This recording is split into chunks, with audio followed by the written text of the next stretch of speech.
Basic चीज आप बताओ। जी अगर वो ST SC का है जी तो वो अगर 12वीं में अगर उसको 5% रिलैक्सेशन का अधिकार है एडमिशन के लिए, वो जी एक अलग इशू हो गया, वहाँ कहानी खत्म। जी आप हर जगह तो रिजर्वेशन का बेनिफिट दे रहे हो, जी। तो क्यों नहीं दोगे भाई? तो मतलब हमारा वही कहना है कि वो जो हर जगह बेनिफिट ले रहे हैं, तो उनका जो सिलेक्शन होगा वो उनके कैटेगरी में ही होगा, वो अनरिजर्व में सेलेक्ट नहीं हो सकते हैं। कोई जरूरी है क्या? जो they are judgments my lord, नहीं, माय लॉर्ड। अगर मान लीजिए वो यहाँ मेरिट में आ गया है, जी अगर पहले देखिए, पहले मैं पढ़ाई में कमजोर था, जी तब रिजर्वेशन का बेनिफिट लिया, जी है जी ना? जी अब फिर धीरे धीरे पढ़ाई अच्छी करने लग गया, जी तो मैं अच्छा हो गया, जी तो मैं काहे लूंगा एडवांटेज?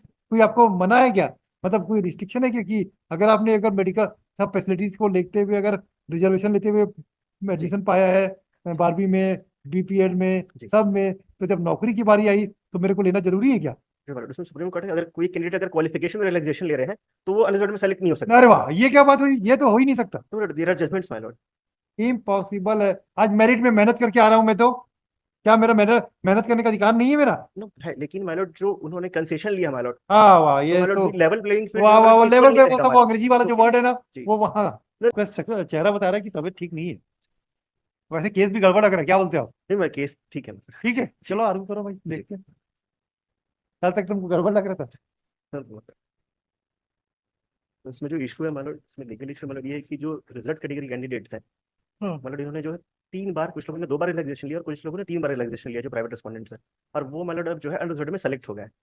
मतलब पहले इन्होंने रिलैक्सेशन लिया जो BPEड कोर्स है, मतलब उसमें काय का? एडमिशन, BPEड मतलब बैचलर इन फिजिकल एजुकेशन का जो हाँ कोर्स है, हाँ उसमें एडमिशन के लिए मिनिमम क्राइटेरिया है कि ग्रेजुएशन में 50% मार्क्स होना चाहिए। हाँ। और उसमें ST SC OBC को 5% का रिलैक्सेशन है, तो जो ST SC OBC 45% मार्क्स है, वो भी एलिजिबल है B.Ed कोर्स परस्यू करने के लिए। तो उन्होंने फर्स्ट टाइम रिलैक्सेशन लिया ST SC OBC ने BPEड कोर्स में एडमिशन लेने के लिए, और उन्होंने BPEड क्वालिफाई कर लिया।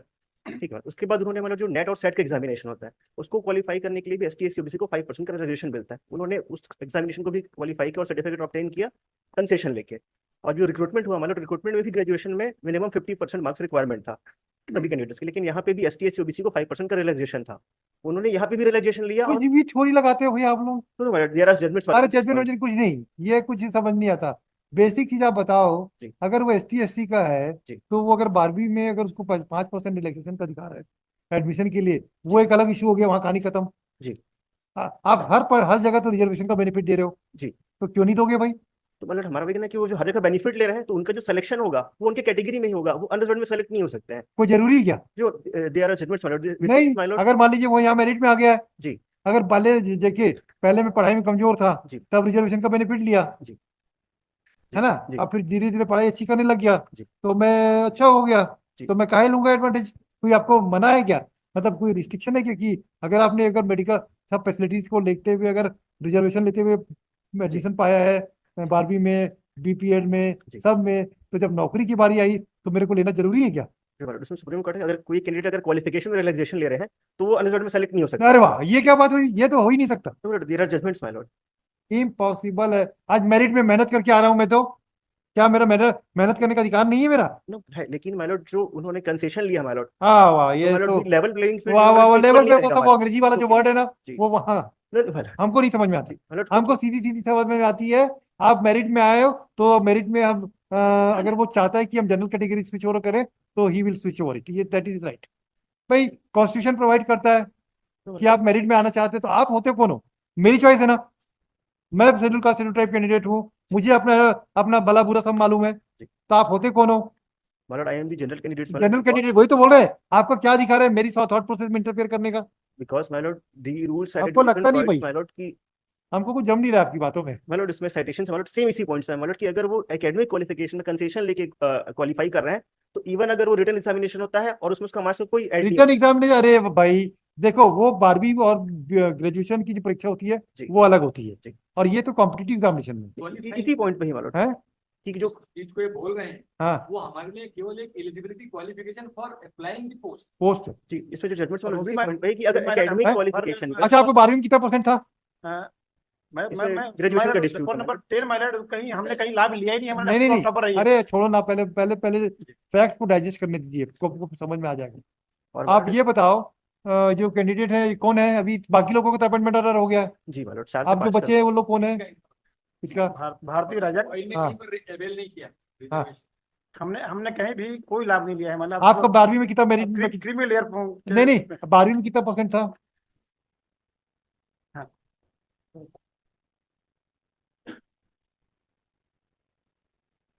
भारती रजक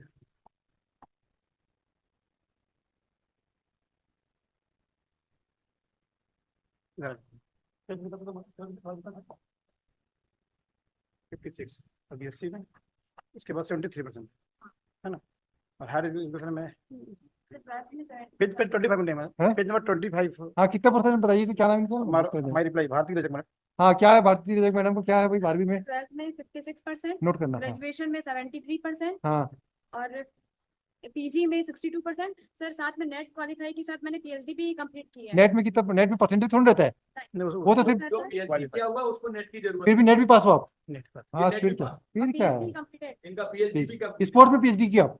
स्पोर्ट में पीएचडी क्या होती है, क्या पीएचडी होती है स्पोर्ट? यौगिक साइंस, फिजिकल एजुकेशन को कोलैबोरेट किया यौगिक साइंस से। योगा से? हाँ, फिजिकल अभी? एजुकेशन को योग से कोलैबोरेट किया है। अभी 21 जून को है योगा डे, नोट कर लो। यस, फिर क्या है भाई? No, my lord, इनका जो ग्रेजुएशन उनका मार्क्स है 49 49 का, ये तो 71% बता रहे, कितने मैडम आपका? 49 पॉइंट हैं? मार्क्स है my lord। 12वीं में कितना, ग्रेजुएशन में? ग्रेजुएशन हमारा बीपीएड होता है, हाँ बैचलर ऑफ स्पोर्ट फिजिकल, तो उसमें कितना हुआ? 77.7%, 70? 77 75। फिर क्या है भाई, आपको क्या तकलीफ है? इनका छोड़ो ना, हो गया खत्म। my lord, मैं थोड़ा सा ब्रीफ करता हूँ नहीं नहीं, ये चीज को पहले बता दो। my lord, ये जो बता रहे हैं इनका बीपीएड का क्वालिफिकेशन हाँ। परसेंटेज बता रहे हैं, जो ग्रेजुएशन में तो जो रूल्स ग्रेजुएशन कौन सा ग्रेजुएशन मतलब 3 इयर्स ग्रेजुएशन कोर्स वो तो बीपीएड की तो होता है ना, एक साल का है वो, एक साल का एक साल का। अच्छा एक मिनट, बी आप क्या बीएससी की हो कि क्या की हो? फिजिकल एजुकेशन ग्रेजुएशन उसी में पड़ी है भाई वो तो। मतलब एक साल का कोर्स है मतलब इन्होंने सर्टिफिकेट नहीं। किया एक साल का है वो। बैचलर तो 3 साल का ही 4 साल का कोर्स है? एक साल मतलब बीपीएड 4 साल का होता है मतलब 12th के बाद। बैचलर 1 साल था, अब वो 2 साल का हो गया है। और उसके पहले क्या कुछ वो बीएससी वगैरह करना पड़ता है क्या? क्या नहीं जी। हाँ, बीएससी करना पड़ता है, उसमें एक सब्जेक्ट फिजिकल एजुकेशन रहता है हमारा। उसमें कितना परसेंट था आपका? 49.88 49.89। तो सेकंड डिवीजन है भाई, 45 के ऊपर तो सेकंड डिवीजन होता है, जी। 45 के नीचे थर्ड डिवीजन होता है, और रिक्वायरमेंट मतलब 50% का है ग्रेजुएशन में। तो वो तो नहीं। हाँ, ग्रेजुएशन बीपीएड में हाँ। ऑलरेडी मैं सीएसए छत्तीसगढ़ रिप्रेजेंट करी, नेशनल भी रिप्रेजेंट कर रही हूँ। तो तो- अगर आप स्पोर्ट्स का क्वालिफिकेशन रखते हैं तो आपका 45% मिनिमम है। मेरी 45% से आपका ज्यादा होना चाहिए। रूल में लिखा है, यस सर। रूल में लिखा है मिस्टर माथुर, क्यों होती रूल? और हम जितने भी कैंडिडेट बचे सबका अबव है। आज एक काम करते हैं, स्टे वेकेट कर देते हैं, अभी बहस सुनेंगे मेरे को बोल रही है। हाँ मतलब मैं बहस हम ऐसा कर देते जी। हैं, अभी इसका स्टे को वेकेट कर देते हैं, सब्जेक्ट और डायरेक्शन देते हैं स्टेट को, इनका अपॉइंटमेंट इशू। मतलब इसमें आपका भी ऑर्डर है मतलब 25-60 को उसमें स्पेसिफिक आपने डायरेक्शन दिया था एफिडेविट फाइल करने के लिए। अरे ठीक है ना, उसमें आपने सेलेक्ट मतलब 17 पोस्ट है अंडर कैटेगरी की, सिर्फ 4% जो है यूआर के पर्सन सेलेक्ट हुए, उसमें 3 जो है अदर स्टेट के, सिंगल एक स्टेट का पर्सन बस सेलेक्ट हुआ है मतलब इसमें आपने मतलब क्वेश्चन भी फ्रेम किया था मतलब मैं एग्जामिन कर लेता हूँ क्योंकि मतलब 25-60 का आपका ही ऑर्डर है हो मतलब सकता है मैंने फाइल किया हो। अगर नहीं किया हो तो इसके बाद भी मैं उसमें फाइल कर दूंगा। आपका ही ऑर्डर मतलब हाँ ठीक है 25-60 ना, ठीक है ना, तो वो हो जाएगा ना भाई। अभी देखो स्टे को तो देखो, जिसको नौकरी मिल रही है ना उसको मिलने दो, अगर जीतोगे पोस्ट क्रिएट कर देंगे, क्या दिक्कत है? आपका अधिकार सुरक्षित, लेकिन स्टे को तो हम वेकेट हमको पसंद नहीं है। नियुक्ति में स्टे किसी के फ्रस्ट्रेशन आता है लोगों को मन में। humble submission my lord मैं observe my lord if petition will succeed my lord this हाँ आपका, Supreme Court यस वो तो लिखेंगे। my lord हाँ हम अभी सब्जेक्ट टू फाइनल आउटकम कर देंगे ना, my lord तो उसमें ना my lord फाइनल ऐसा ही आउटकम आपने किया था my lord नहीं तो सब में भी करेंगे हम। my lord किसी में ने वो हमने वो एक और केस ना कि मिस्टर अमृतो का था, जी उसमें जी, भी ऐसी कर दिया। ये नियुक्ति को मिस्टेक नहीं करते। अरे किसी कोई आदमी पीएससी वगैरह से सेलेक्ट होकर आते हैं, फ्रस्ट्रेशन आता है उसके मन में। क्योंकि मतलब इसमें डायरेक्ट जजमेंट है कि अगर एकेडमिक क्वालिफिकेशन में लेते हैं Merit कि नहीं है। ग्रेजुएशन है 12th है इवन मतलब अगर चेस अरे हमें पता है इसमें कैसे हाइट मिलता था भाई, on 2022 entry application was modified 2022 और 2 साल से कंटिन्यू आपको इंट्री ऑर्डर चल रहा है। नो मतलब हमने एडजमेंट नहीं लिया था तब नहीं लिया, हमारी गलती है। नो नो हम मतलब हमारे इंस्टीट्यूशन की गलती है, हम No, no. एडमिट कर रहे हैं, कोई दिक्कत नहीं है। मतलब इसमें entry Who has been appointed, has been selected, has been deprived from appointment for last 2 years. Who are responsible for this? We are responsible. सब बीमारी को बंद कर दूंगा मैं। मेरिट में नहीं आए, खत्म बात। कॉम्पिटिटिव एग्जामिनेशन है, अगली बार फिर आ जाना मेहनत करके। दिखाना तुम क्या नोट किया, नोट किया बताना clear. Yes, today the matter was listed for hearing. आपका एप्लीकेशन फॉर वेकेटिंग स्टे है? The on application for vacating the stay, full stop. The This court, by the order dated 17/11/2020, has passed the following order. In pursuance of the order passed by this court, the appointment order of the private respondents were withheld. Thereafter, this private respondent have preferred writ appeal before this court, which was before the Honorable Division Bench, which was registered as writ appeal number 440/2021, wherein the Honorable Division Bench passed the following order. Paragraph 4.5. Still, the matter has not reached to its final end, despite lapse of more than 3 years and 3 months. On 25/8/2022,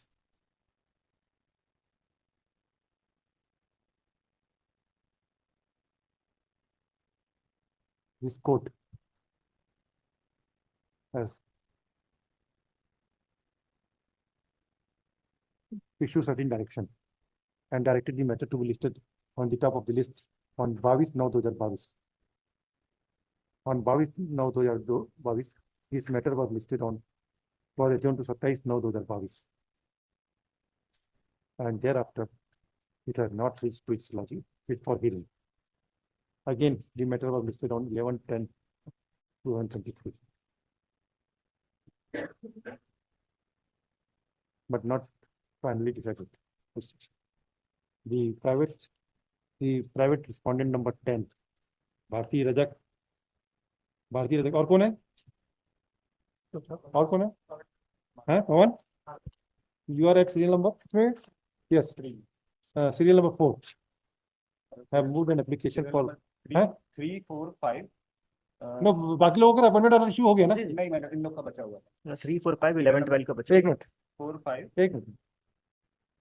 3, हाँ, और 4, 5, हाँ, 11, 12 और 10 और 11 को 10 को मिल गया?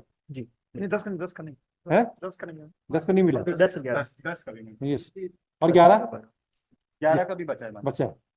बाकी लोगों को अपॉइंटमेंट ऑर्डर मिल गया। मैंने नेम डिलीट करने का एप्लीकेशन ये लगाए थे और यहाँ से नेम डिलीट हो चुका है अभी। मैंने During pendency of the petition, the petitioner moved an application for deleting the name of respondent number 6, 7, 8, 9, 13, and 14, which was allowed by this court on 11/10/2023. As such, the appointment of respondent number 3, 4, 5, 10, and 11 are still stayed at 12 in view of the interim order passed by this court. Therefore, an application for vacating the stay order was passed. The learned counsel for the petitioner would submit that the petitioner, since the petitioners have secured, have taken the objection, the benefits of reservation at the initial stage of their education, therefore they cannot march from reserve category to general category, even if they stood on a merit position. This is your submission. This was vehemently objected by the counsel for the private respondent as well as the PSC. This court has the private respondents number 10.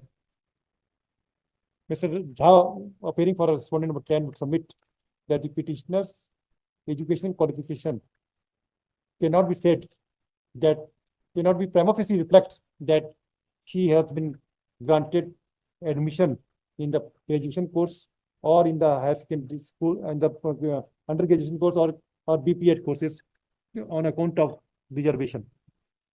Therefore, prima facie the submissions made by the counsel for the petitioner is deserves to be rejected.